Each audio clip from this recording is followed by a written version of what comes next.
Hare Krishna. Today we want to talk about a film called Dune. Most of you might have seen this epic sci-fi film that can be explored in so many ways. And today we want to focus on our particular scene. But to set up the scene, let's just give a little summary of what it's about. There's a young boy named Paul Atreides, whose father is known as Duke Leto. He's the, you could say, leader of the House of Atreides. And he is in charge of this ocean planet, and now he's going to be in charge of this desert planet. And Paul Atreides is coming to terms with, what to speak of growing up and moving to this desert planet, which is controlled by some other personalities. We won't get into the super details. I would strongly recommend reading the book. There's so many details in the book not given in the film, but it's a kind of coming of age story, and there's a lot of symbolism and a lot of depth to it. So Paul Atreides, he's growing up, he's going to go to this desert planet. He's repeatedly told how it's going to be dangerous, and he's trained by so many people through combat. He's trained, and also his mother, Lady Jessica, she is part of the Bene Gesserit, which is, you could say, kind of this mystery school of women who have these telepathic abilities, especially this ability called the voice, where they're able to use their voice to control other people against their own will. And so his mother is training him in these arts. And there comes a point where he's going to be tested by the head of the Bene Gesserits.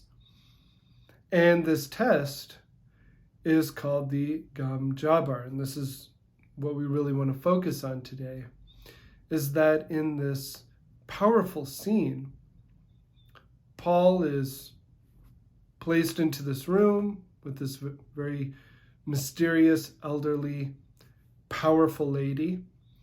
And he is going to be forced to come near her by the voice. And it's very beautifully done in the movie, very powerful scene where he even says, how dare you use the voice on me? And she tells him to place his hand into a box. And so he places his hand in a box, and as he places his hand in, she immediately takes this needle to his throat and says that if you remove your hand, you will be immediately killed. This Gam Jabbar is the most deadly poison. And so he asks, what is in the box? And she said, pain. And so there's this moment where it's kind of unclear. It seems like his hand is burning. There's flashes of fire, and he's experiencing excruciating pain, but she says that this is a test to see if you're human, because an animal will just instinctively, chew off its own limb or even remove its hand because it's experiencing pain, even if, you're going to be killed. So this is a test to see if Paul is human. Now, this is very interesting because in the mystery schools, this could be seen as an initiation rite. Why? Because in the mystery schools, to have knowledge, to have power, if you're not able to control your senses, then you can misuse that knowledge. You can actually do harm.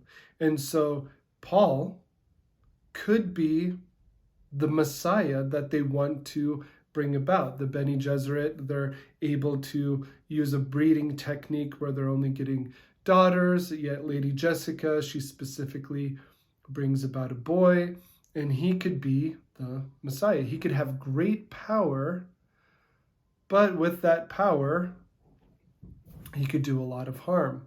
And so this whole test to see if he's human then would be able to know that you're a human being. You're able to control yourself, control your senses, help others with this power, not squander it or misuse it. And so they stop the test, and even the elderly Bene Gesserit says that, oh, you went through such excruciating pain that most women would not be able to go through this. And it's nice to know that you're a human. So Dune is asking us, what does it mean to be a human? And now, a very important point of really understanding, what does it mean to be human?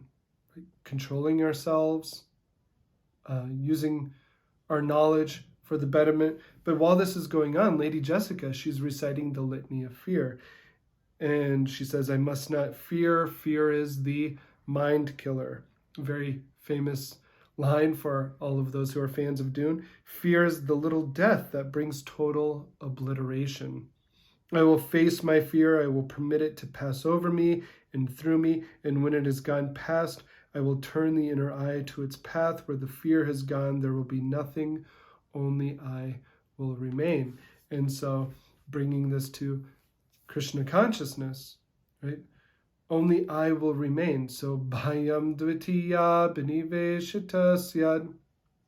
Right? There's a verse in the 11th canto, chapter 2, verse 37 of Srimad Bhagavatam, that states that bhayam, this fear, is because of the external energy of the Lord, or maya, illusion. Illusion makes us think that we're something other than the constitutional part and parcel of God, of Krishna.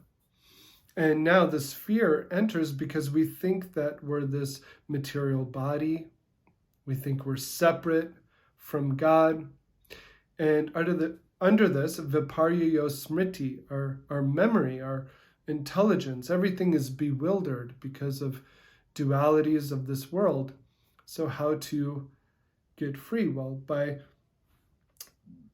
means of worship or devotion, bhaktyai, particularly bhakti, devotional service, yoga, will free us from this fear. And this devotional service starts with chanting the holy names, but also Guru Dev Tatma, that one should seek out one who's guru. What does guru mean? It removes the darkness. So this fear can also be like a darkness.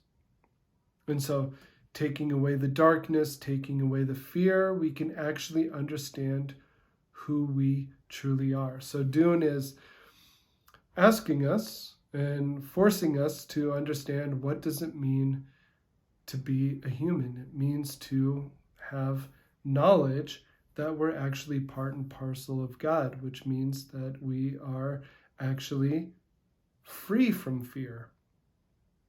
When we realize this and we're able to understand who we truly are, and now in a time in this world where there's so much fear of disease, fear of death, fear of not making it in this world, fear of losing my job, fear of so many fears are in this world. This world can be a place of fear when we're not properly seeing our connection with the Supreme Absolute Truth. And so Bhakti, Krishna consciousness, takes us back to that absolute truth and has us understand who we really are, so that we can say, here I am, and go forth without fear. Hare Krishna.